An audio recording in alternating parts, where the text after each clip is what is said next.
saja. Pertama, Ibu akan memperkenalkan diri Ibu dulu. Perkenalkan, nama saya Yohana Salju, biasa dipanggil Elvi. Sudah tahu? Sudah, Bu. Baik. Apakah kalian sudah berdoa? Belum. Baik, satu orang pimpin kita dalam doa dan maju ke depan pimpin kita dalam doa. Teman-teman, marilah kita siap berdoa. Kudus, amin. Sama-sama Bapa kami. Bapa kami yang ada di surga, dimuliakan namamu. Datanglah kerajaanmu, jadilah kehendakmu di atas bumi seperti di dalam surga. Berilah kami rezeki pada hari ini, dan ampuni dosa kepada kami, seperti kami mengampuni dosa kepada kami. Dan jangan masuk ke dalam neraka, dan berilah kami dari jahat. Silakan duduk. Baik anak-anak, sebelum kita mulai dengan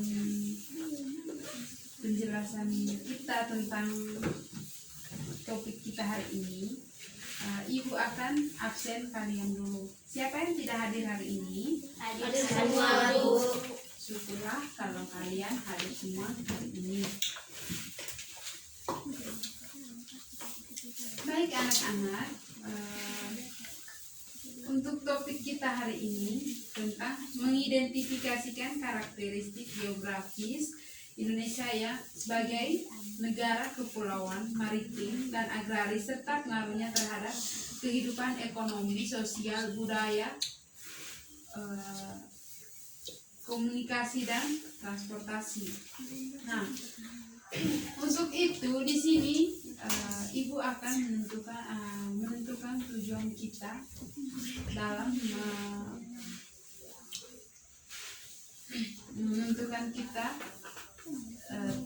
dalam mata pelajaran hari ini. Tujuan tentang mata pelajaran atau tentang topik kita hari ini untuk bisa mengetahui di mana letak astronomis dan letak geografis di Indonesia dan negara maritim dan negara agraris di Indonesia. Untuk itu, di sini Ibu akan menjelaskan satu persatu.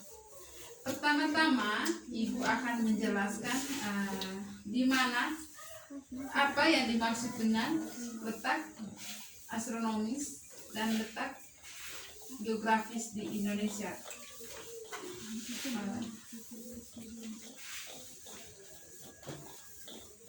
Letak secara astronomis terletak pada 90 derajat bujur timur, 140 derajat bujur timur, dan 6 derajat lintang utara sampai 11 derajat lintang selatan.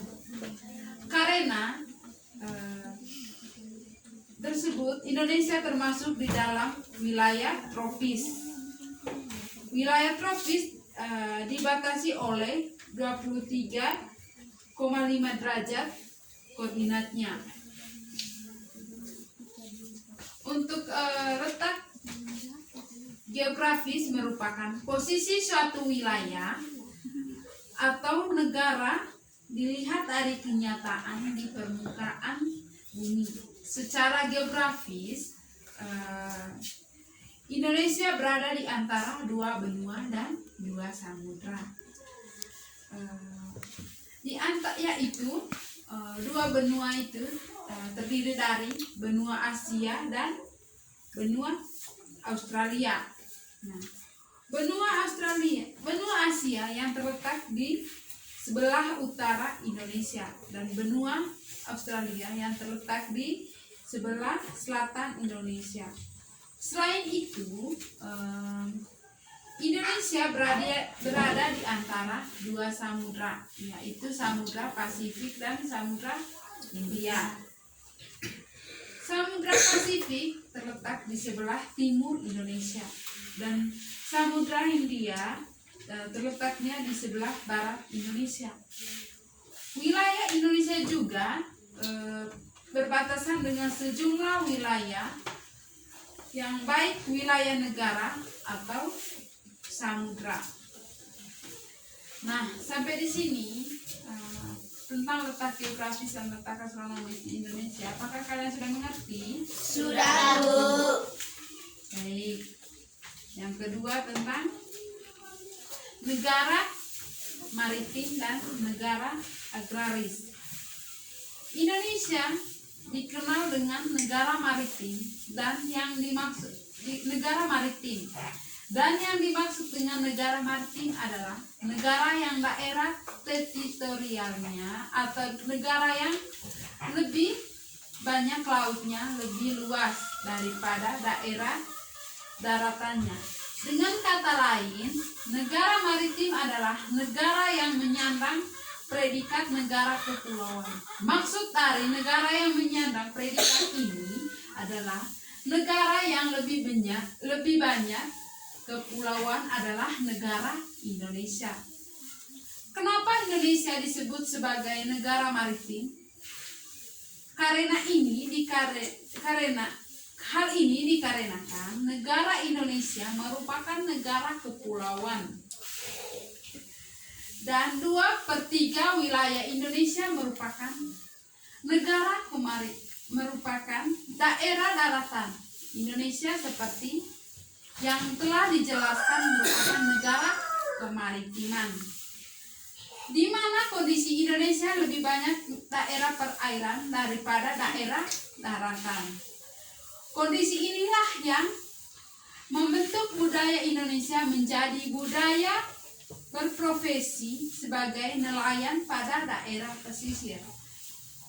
Misalkan di daerah pesisir itu atau sebagai nelayan itu lebih banyak di Indonesia seorang nelayan itu tinggal di laut atau di pesisir pantai karena mereka bisa menangkap ikan di laut dengan menggunakan jala atau apalah mereka yang bisa mendapatkan sebuah ikan. Karena itu pekerjaan dari mereka. Nah, untuk itu yang kedua tadi negara agraris. Di negara agraris seperti Indonesia, pertanian mempunyai kontribusi penting baik terhadap perekonomian maupun terhadap pemenuhan kebutuhan pokok. Bahwa kebutuhan akan pangan juga semakin meningkat. Selain itu,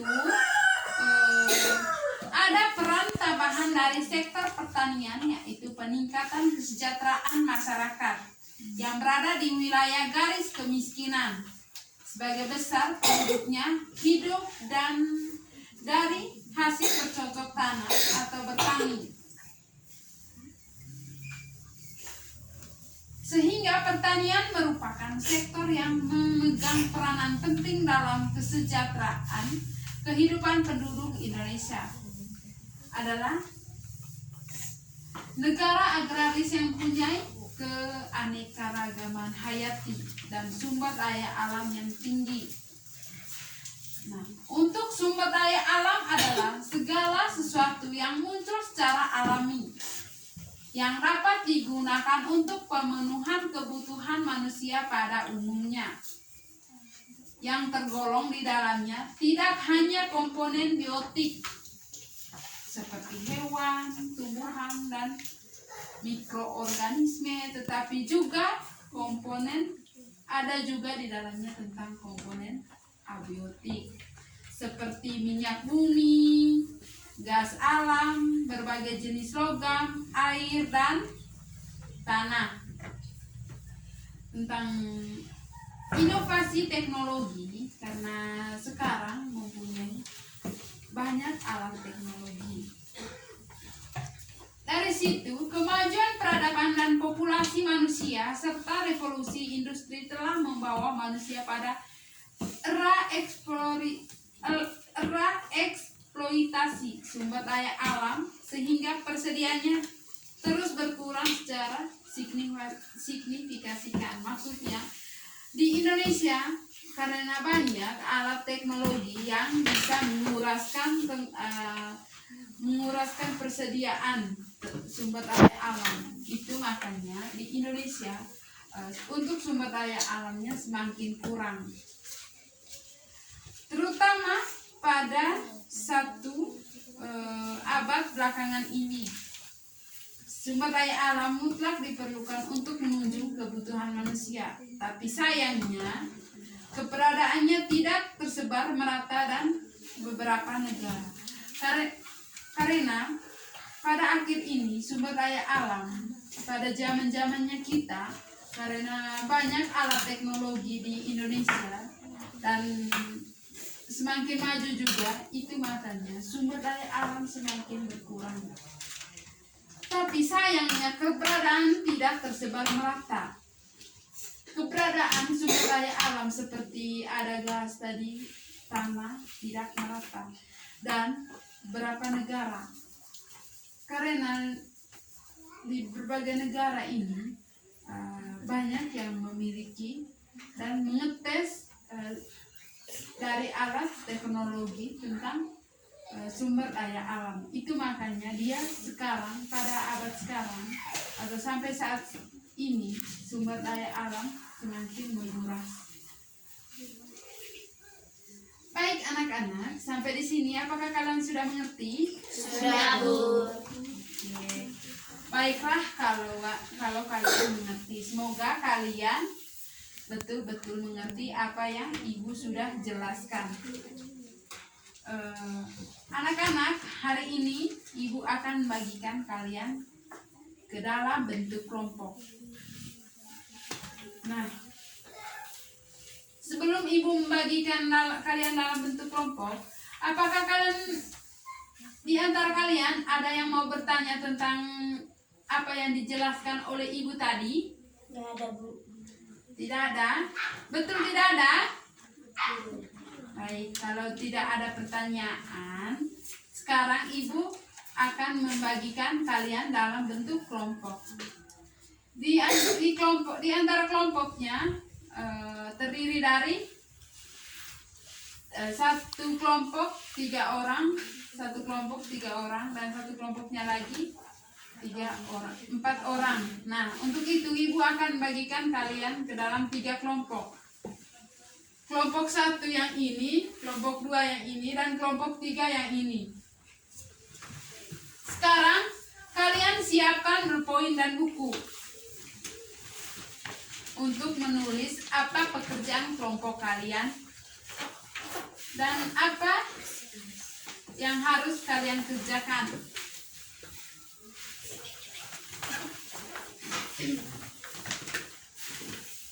Sudah?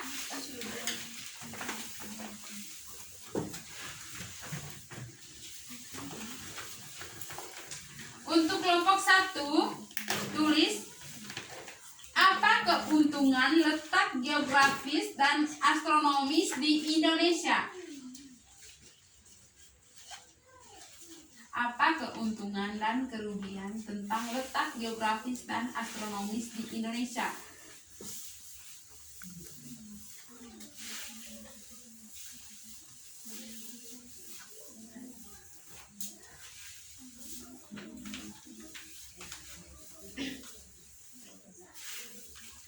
Sudah? Sudah.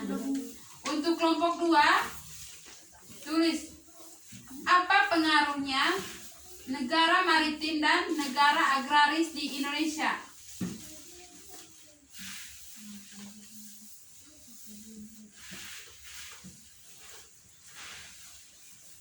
Sudah? Kelompok 3, tulis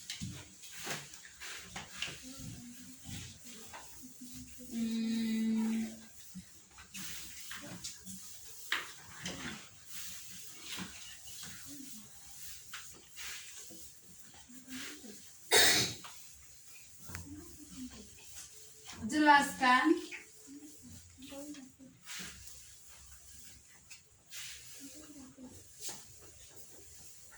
apa yang dimaksud dengan negara maritim dan negara agraris di Indonesia.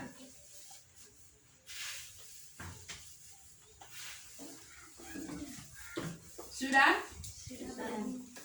Nah, tulis lagi. Ini tugas masing-masing ya, atau tugas individu kalian. Untuk tugas individunya kalian kerjakan di rumah. Dan tidak boleh ada yang bekerjasama. Tulis.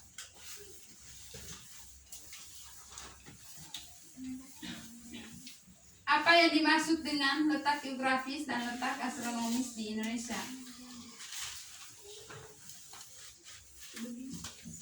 Sudah? Sudah. Baik. Untuk tugas kelompoknya, kalian akan membacakan kalian punya hasil pekerjaan minggu depan di depan kelas. Mengerti? Mengerti, Bu. Untuk tugas individu atau tugas masing-masing kalian tadi yang Ibu sudah bacakan tadi, kalian tulis itu dalam buku tugas kalian dan dikumpul minggu depan di mejanya Ibu. Sudah mengerti? Sudah, Bu. Baik. Untuk itu, coba lepaskan semua buku dan bolpen kalian dan dengarkan di sini. Epeng, lepaskan bolpennya dengan bukunya.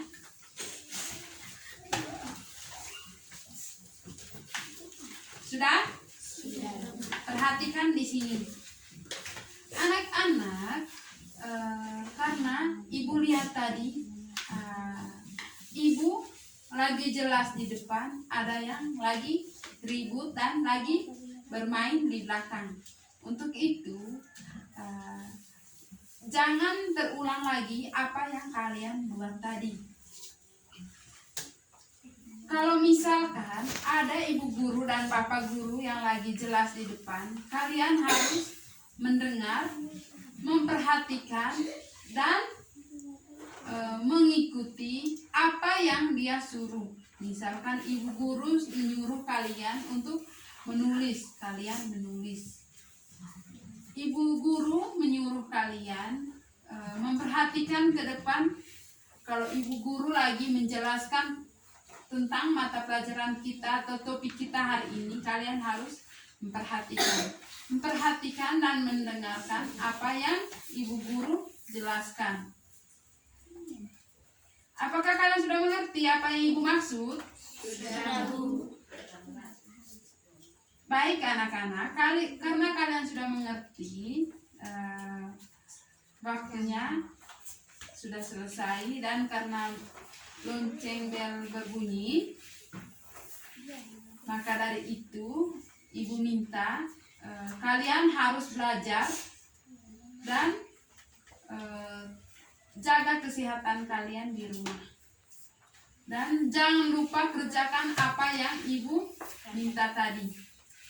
Kerja dalam kelompok dan tugas dalam individunya, tugas masing-masing apa yang ibu suruh tadi. Untuk itu sebelum kita pulang, ibu mengucapkan terima kasih, dan kalau ada kata-kata yang tidak berkenan bagi kalian, ibu minta maaf. Dan sebelum pulang, ibu minta satu orang untuk pimpin kita dalam doa.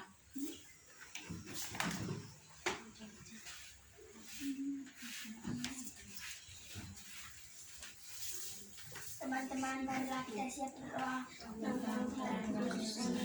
Sama-sama Bapa kami. Bapa kami yang di surga, dimuliakanmu. Datanglah kerajaanmu, jadilah kehendakmu di atas bumi seperti di surga. Berilah kami rezeki pada hari ini, dan ampunilah kesalahan kami, seperti kami mengampuni kesalahan kami. Dan jangan kami dalam cobaan, tetapi bebaskan kami dari dosa.